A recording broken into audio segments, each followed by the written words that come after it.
This is Sky Jacobs, administrator with Watershed Management Group. One thing I like to do when I'm stewarding in place here in my neighborhood, Dunbar Spring, is to make sure our numerous beautiful shade trees that are growing in water harvesting basins are not impinging on the rights of way.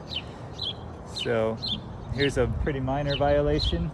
This blue Palo Verde, which is just starting to flower out nicely, has a branch sticking, and it's definitely going to grow into the future into this pathway. So I'm gonna just take it back a little bit and make sure that we have plenty of good places to walk now that more people are out walking around the neighborhoods these days. So it's one good way to steward in place. When pruning neighborhood rights of way, giving space for people to walk down the street and make sure the trees and shrubs are not in the way of pedestrians, we should generally keep about a 5-foot width and about an 8-foot height corridor. There's a lot to know about pruning native trees, but one of the primary things to remember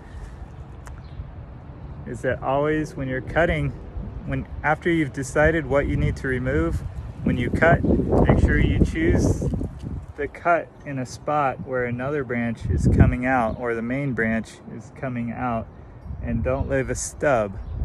So right in the crook there is where to prune. As close as you can get without getting too close and harming the branch that's feeding the other branch. And one other really good thing to do, instead of throwing these prunings away, is take them, cut them up into little pieces back into the basin or around the other trees, and they will slowly decompose and create organic mulch for your trees. If you decide to prune trees in your neighborhood in the rights of way, make sure that you have asked the people who live in front of that right of way if it's okay, because it's their responsibility to take care of that area, but also they might have different ideas of what it should look like than you do, so just make sure you ask first. Water harvesting shade trees are fantastic for rights of way. Oh yeah.